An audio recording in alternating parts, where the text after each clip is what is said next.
السلام علیکم ورحمۃ اللہ وبرکاتہ۔ دوستوں، امید کرتا ہوں آپ خیریت سے ہوں گے۔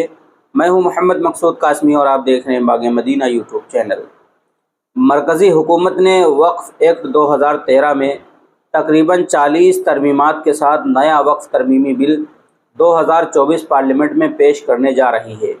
یہ ترمیمات کس نوعیت کی ہیں جس کی ابھی کوئی تفصیل سامنے نہیں آئی ہے، تاہم جمعیت علماء ہند کے صدر مولانا ارشد مدنی نے اس ترمیمی بل پر اپنے تحفظات اور خدشات کا اظہار کرتے ہوئے ایک بیان میں کہا ہے کہ جس اندیشے کا اظہار کیا جا رہا ہے کہ ان ترمیمات کے ذریعے مرکزی حکومت وقف جائیدادوں کی حیثیت اور نوعیت کو بدل دینا چاہتی ہے تاکہ ان پر قبضہ کر کے مسلم وقف کی حیثیت کو ختم کرنا آسان ہو جائے۔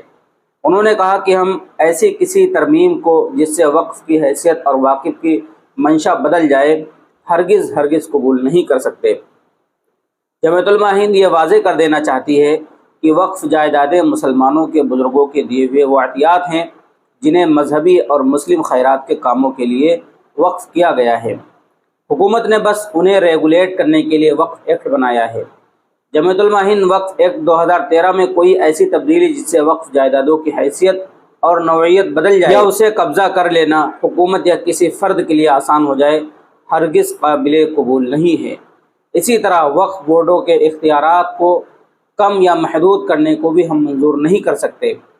انہوں نے کہا کہ جب سے یہ حکومت آئی ہے طرح طرح کی حیلوں اور بہانوں سے مسلمانوں کو انتشار اور خوف میں مبتلا رکھنے کے لیے ایسے نئے قانون لا رہی ہے جس سے صریحاً شرعی امور میں مداخلت ہوتی ہے۔ حالانکہ حکومت یہ بات اچھی طرح جانتی ہے کہ مسلمان ہر خسارہ برداشت کر سکتا ہے لیکن اپنی شریعت میں کوئی مداخلت برداشت نہیں کر سکتا۔ مولانا مدنی نے وضاحت کی کہ یہ ایک طرح سے مسلمانوں کو دیے گئے آئینی اختیارات میں دانستہ مداخلت ہے۔ آئین نے ہر شہری کو مذہبی آزادی کے ساتھ ساتھ اپنے مذہبی امور پر عمل کرنے کا مکمل اختیار بھی دیا ہے، اور موجودہ حکومت آئین کے ذریعے مسلمانوں کو دی گئی اس مذہبی آزادی کو چھین لینا چاہتی ہے۔ مولانا مدنی نے آگے کہا کہ مسلمانوں نے جو وقف کیا ہے اور جس مقصد کے لیے وقف کیا ہے واقف کے منشا کے خلاف استعمال نہیں کر سکتے، کیونکہ یہ پراپرٹی وقف اللہ ہوتی ہے۔ گورنمنٹ کی نیت خراب ہے، ہمارے مذہبی مسائل میں دخل دینا چاہتی ہے اور مسلمانوں کی اربوں خربوں کی جائیدادوں کو ہڑپ کرنا چاہتی ہے، جیسا کہ اس نے ماضی میں خواہ وہ UCC کا مسئلہ ہو یا طلاق کا مسئلہ ہو یا نان نفقے کا مسئلہ ہو، اس نے اس میں دخل دیا ہے۔ ہمیں ایسی کوئی ترمیم منظور نہیں جو واقف کے منشا کے خلاف ہو یا جو وقف حیثیت کو بدل دے۔ اب اس وقت گورنمنٹ اوقاف کے دستور میں ترمیم کی تجویز لا کر مسلمانوں کے مذہبی مسئلے میں دخل دینے کی کوشش کر رہی ہے، لیکن جمعیت علماء ہند یہ واضح کر دینا چاہتی ہے کہ وقف ایکٹ 2013 میں کوئی ایسی تبدیلی جس سے وقف جائیدادوں کی حیثیت یا نوعیت بدل جائے یا کمزور ہو جائے یہ ہرگز قابل قبول نہیں ہے۔ جمعیت علماء ہند نے ہر دور میں وقف املاک کی حفاظت کو یقینی بنانے کے لیے مؤثر اقدامات کیے ہیں، اور آج بھی ہم اس عہد کے ساتھ آگے بڑھ رہے ہیں کہ ہندوستان کے مسلمان گورنمنٹ کے ہر اس منصوبے کے خلاف ہوں گے جو جائیداد موقوفہ کی حفاظت کی ضمانت نہ دیتا ہو اور جس کا استعمال واقف کے منشا کے خلاف ہو۔ ضرورت پڑنے پر سپریم کورٹ کے دروازے پر دستک دینے کے لیے خود کو تیار کر چکے ہیں، کیونکہ جمعیت علماء ہند اسلاف کے اثاثوں کی سرکاری اور غیر سرکاری سطح پر جاری رہنے والی تباہی پر خاموش نہیں بیٹھ سکتی۔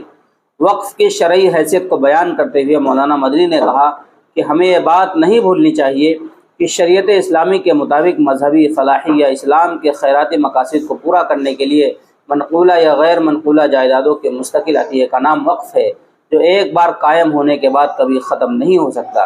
ایک بار وقف کا اطلاق ہونے کے بعد وقف جائیداد اور موقوفہ کا مالک نہیں رہتا، بلکہ وہ جائیداد اللہ کی ملکیت میں منتقل ہو جاتی ہے۔ لیکن گورنمنٹ برابر دہلی میں مساجد کو شہید کرا رہی ہے اور حضرت نظام الدین میں تکونہ قبرستان پر سینکڑوں کروڑ کے وقف قبرستان پر قبضہ کرنے کے قریب ہے۔ انہوں نے موجودہ حکومت میں شریک ان سیاسی پارٹیوں کو خبردار کیا جو خود کو سیکولر کہتی ہیں کہ وہ ایسے کسی بھی بل کو پارلیمنٹ میں منظور نہ ہونے دیں اور اس کی مخالفت کریں۔ تو دوستو، یہ تھا مولانا ارشد مدنی صاحب کا بیان کہ وقف قانون میں ترمیم ہرگز قبول نہیں۔ ایسا لگتا ہے حکومت وقف کی حیثیت اور نوعیت کو بدل دینا چاہتی ہے تاکہ اس پر قبضہ کرنا آسان ہو جائے۔ اب آپ حضرات کا مولانا مدنی کے اس بیان کے متعلق کیا کہنا ہے نیچے کمنٹ کیجئے گا۔ پہلی بار چینل کو دیکھنے سبسکرائب بھی کر سکتے ہیں۔ چلیے دوستو، پھر ملتے ہیں انشاءاللہ جلدی کسی نئے ویڈیو میں۔ السلام علیکم ورحمۃ اللہ وبرکاتہ۔